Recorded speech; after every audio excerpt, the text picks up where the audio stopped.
Welcome to my channel.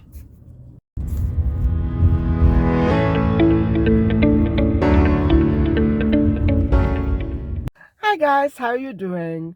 And so as you know, we're all caught up in the life and times of our prime suspect in the Madeleine McCann case, and I thought that I would continue in familiarizing everybody out there with the types of crimes that he did carry out.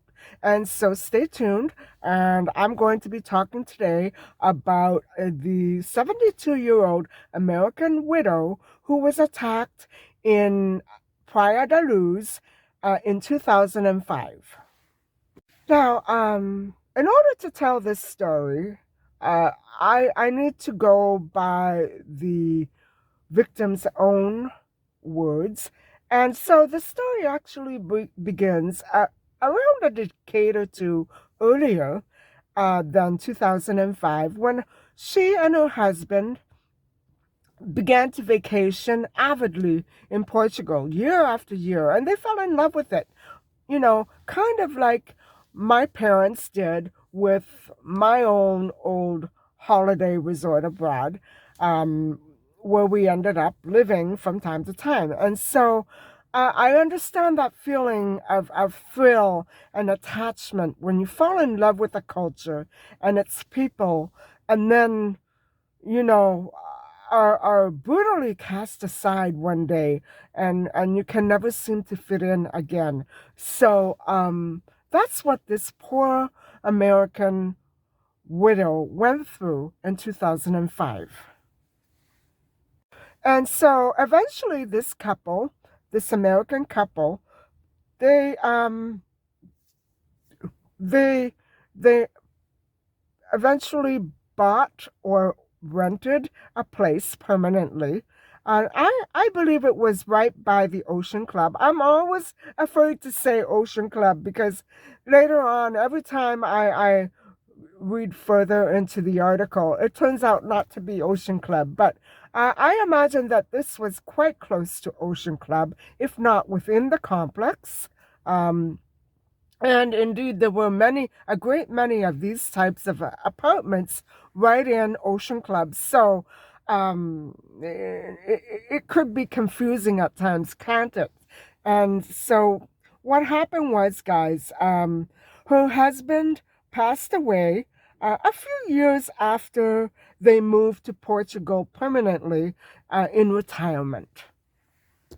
So, guys, it was one night during the storm of Katrina, the horrific storms of Katrina that were racing across the world, that she sat engrossed in front of a weather news program, totally distracted and not having realized that a darkly clad uh, male figure uh, wearing a mask, had entered her apartment in the next room, and suddenly snuck up on her when she got up, and she was grabbed brutally by the neck, by the back of the neck. And can you imagine the fear of being grabbed like that? And so uh, he was a tall man, very, very ferocious and strong. And what happened was he dragged her into her bedroom. The bedroom there had a few little steps that were raised where the bed was. So there were three little steps that took you to the bed. And so he dragged her up there. And I imagine that he dragged her either by the throat or by the neck or by the hair. Um, and so she did see that he was wearing a ski mask. So I imagine the apartment was quite dark and not easy. Probably that is also why he singled her out, because he knew that she would not be able to make out much in the dark. And that's why I always leave lights open at home. I don't care what anybody says. I want to be able to see exactly what's going on, even if I'm the only one home alone. You know what I'm saying? Anyway, this is not a laughing matter, however. What took place there that night is very serious indeed. And so, um, I can't imagine this. I can't imagine that this occurred right there where the McCann stayed. And so what happened was, guys, she did see his eyes, that they were blue and they were like slits.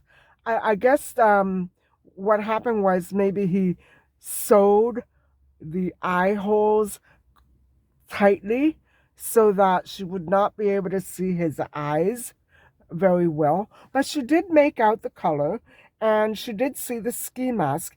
And what he did, guys, he held, um, in this case, they call it a saber. It's a long curved knife. Now, if that's not a machete, it's a saber. And so I don't understand where he is getting all of these horrible, horrific weapons from. And so what he did, guys, was he just he intimidated her and he threatened her and he hurt her. He whipped that saber across her body, and she was filled, her body, the poor woman, was filled with bruises and cuts. And I just don't understand it. I don't understand how somebody could do a thing like that. And so he prolonged the attack. He kept he kept intimidating her, and what he did was, even though she thought for sure that she was not going to live, she did not know what he was going to do with that saber. He gagged her and he tied her arms behind her back, just like he did with Hazel. And what he did was, I'm not sure if he did this with Hazel. He put bedclothes and other materials on the windows so that nobody could look inside, even though it was pitch dark. And so I'm wondering if this was the case with Maddie McCann, if he was indeed the same person. I'm just wondering. It just may be that if he indeed was the person who abducted Maddie, maybe he did the same thing in the nursery, because um, the McCanns do speak of the drapes being one way and then another. Those stories didn't match up, but that was probably because whoever took Maddie was in there and may have disturbed the windows. So this part really does match his style of attack, right? And so uh, I very much doubt he had a knife with him when he took Maddie. He wouldn't have had time for all that. But if he indeed was the person who did it, it sounds like it's his style, right? We don't know. And so what happened was, while he was attacking her and arranging the windows, she was hoping and praying that he just would not use that long blade on her. She was terrified. She must have been so scared. And so what he did was he tore her clothes off with a jerk once everything was all covered up. And just with that blade, and he threw her through the room repeatedly. She must have broken a bone or two, right? And so, and he kept slapping her body with that long metal object, and he pinched her. Well, what else could he have done to her? He tortured her. And so, um, although the attack on Hazel lasted 5 hours, he did this for 15 minutes, and it must have seemed an eternity to the poor woman. And so she insulted him. She called him a few choice words. I would have done much more than that, but she was tied up. And she was quite vulgar, and I'm glad.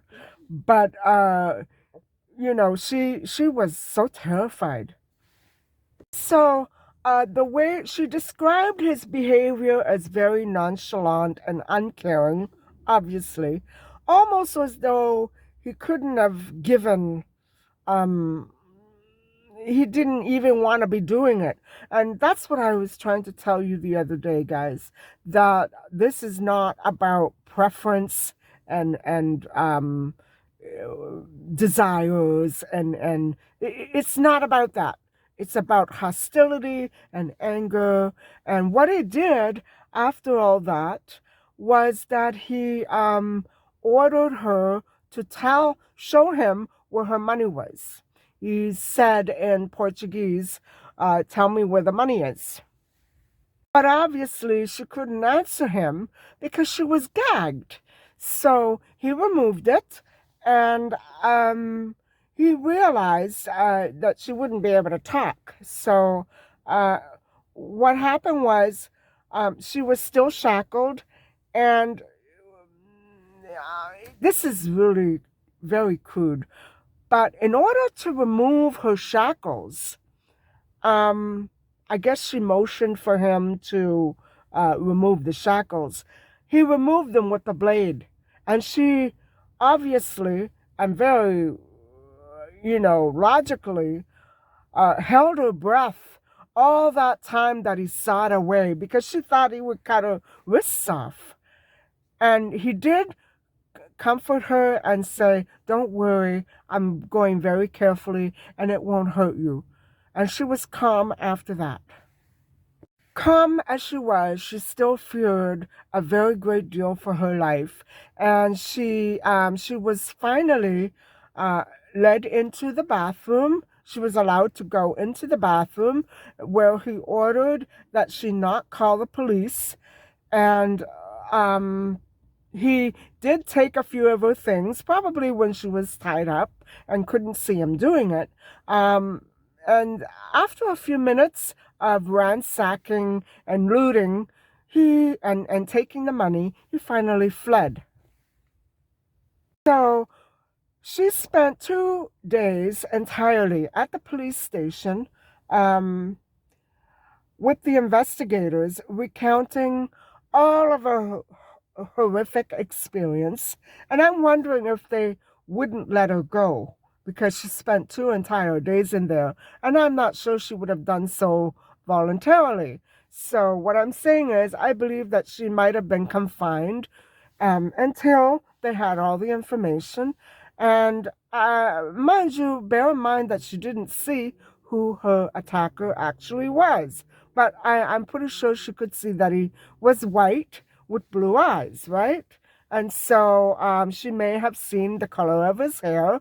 I'm not sure. And so uh, that happened in September 2005. So this person, our prime suspect, evaded justice for 12 years before he finally went to prison for that horrific attack. And that was the attack that he just came out of prison for that attack. And so what nailed him, guys, was that he did manage somehow to leave his DNA at the scene from a single hair. Obviously, he had gloves on, just one hair. I'm happy about that.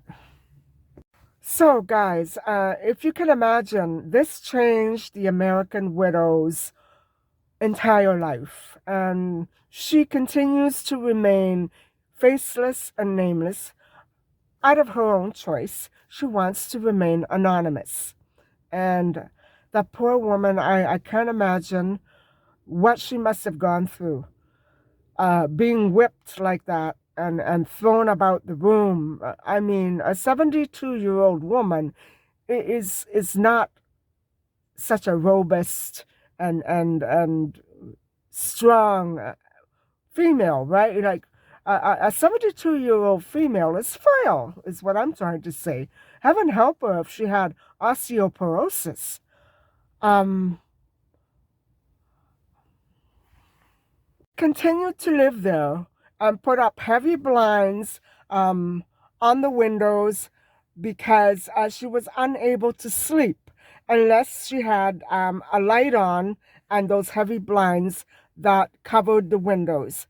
Actually, that window was in the direct path to a beach. Oh, that must have been scary, beautiful but scary. And so she couldn't handle the idea that anybody could look in. Um, so she was so traumatized, however, that she eventually gave up her retirement home and moved back to USA. And she moved back to Pasadena, California, because no matter what she did, she could never feel safe there again. So what happened with the perpetrator and his years and years of being let go free was that the police didn't have any idea who exactly it was. However, once I don't know, this story to me, it kind of is contradictory. And I've been trying to get around it, but I can't. They say his hair was left at the scene.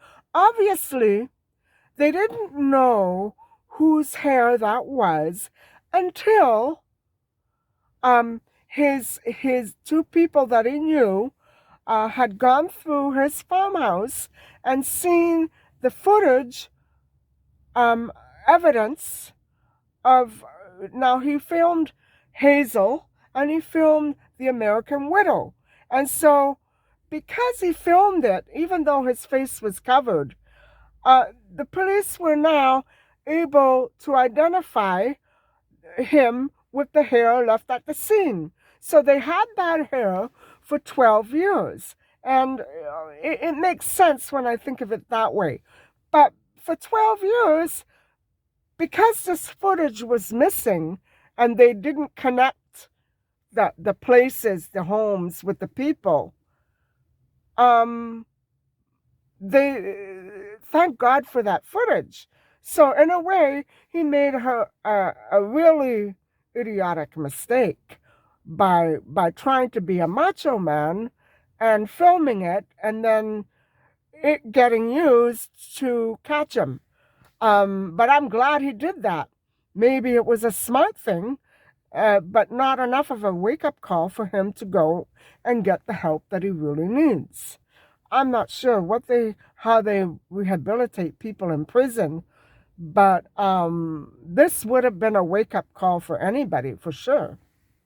So for those two filmed crimes, he spent 7 years in jail.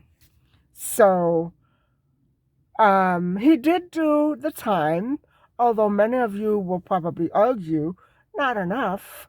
I don't know. I doubt it was enough time.